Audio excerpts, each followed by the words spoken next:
तुमच्याही ऊस पिकामध्ये लव्हाळा झाला आहे का? त्याच्यावरती प्रभावी नियंत्रण पाहिजे तर हा व्हिडिओ तुमच्यासाठी. व्हिडिओ शेवटपर्यंत बघा आणि व्हिडिओ कसा वाटला हे कमेंटमध्ये नक्की सांगा.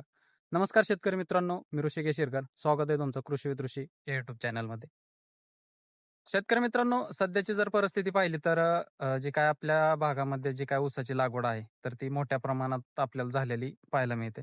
आणि याच्यामध्येच तण नियंत्रण करणं आपल्याला त्याच्यामध्ये खूप महत्त्वाचं असतं. आणि तण नियंत्रण करत असताना याच्यामध्ये जो काही लव्हाळा आहे तर त्याच्यावरती नियंत्रण मिळवणं आपल्याला सध्या जे काय आहे तर ते खूप कठीण जात आहे. म्हणजे याच्या ज्या काही गाठी असल्यामुळे आपल्याला त्याच्यावरती बऱ्यापैकी प्रमाणामध्ये नियंत्रण जे आहे तर ते त्याच्यामध्ये मिळवता येत नाही. आज मी तुम्हाला या व्हिडिओच्या माध्यमातून हे सांगणार आहे की याच्यावरती आपण जे काय लव्हाळ्याच्या गाठी आहेत किंवा लव्हाळा पूर्ण आपलं जे काय ऊस पीक आहे तर त्याच्यामध्ये नायनाट करण्यासाठी आपल्याला याच्यामध्ये कॉम्बिनेशन वापरायचं आहे. तर तेच कॉम्बिनेशन कोणतं आहे तर तेच आज आपण या व्हिडिओच्या माध्यमातून पाहणार आहे. आता तुम्ही जर या ठिकाणी पाहिलं तर या शेतामध्ये जे काय ऊस पीक आहे तर याच्यामध्ये बऱ्यापैकी प्रमाणामध्ये आपल्याला या ठिकाणी लव्हाळा झालेला पाहायला मिळतोय.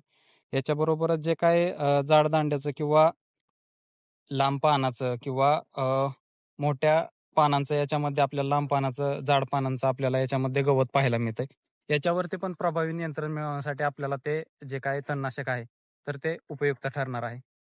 याच्यामध्येच जे काही तणनाशक वापरत असताना त्याच्यामध्ये आपल्याला जे काही धानुका कंपनीचं जे टायझोम आहे तर ते त्याच्यामध्ये वापरायचं आहे की ज्याच्यामध्ये आपल्याला हॅलोसल्फ्युरिन मिथाइल आणि मॅट्रिबोझिन हे 2 कंटेंट आपल्याला त्याच्यामध्ये पाहायला मिळतात की जे सिस्टमॅटिक पद्धतीने आपल्याला काम करताना पाहायला मिळतात.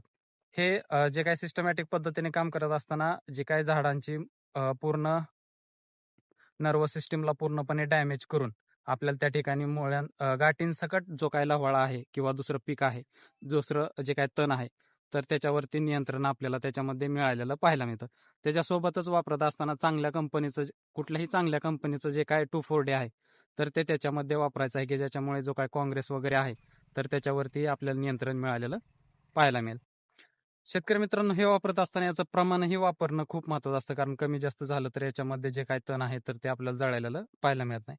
याच्यामध्ये जे काही टायझोम आहे तर ते वापरत असताना 450 ग्रॅम आपल्याला प्रति एकरासाठी आपल्याला त्या ठिकाणी वापरायचं आहे. आणि जे काही 2,4-D आहे तर ते 500 ml प्रति एकरासाठी आपल्याला त्या ठिकाणी वापरून याचा स्प्रे घ्यायचा आहे. आणि स्प्रे घेत असताना शेतकरी मित्रांनो, आपल्याला एक काळजी घ्यायची की जी काय रान आहे तर त्या रानामध्ये ओलावा आपल्याला त्या ठिकाणी असला पाहिजे. ज्यावेळेस तुमच्या रानामध्ये ओलावा असेल तर त्या ठिकाणी आपल्याला चांगल्या पद्धतीचा रिझल्ट आपल्याला त्या ठिकाणी आलेला पाहायला मिळेल. धन्यवाद.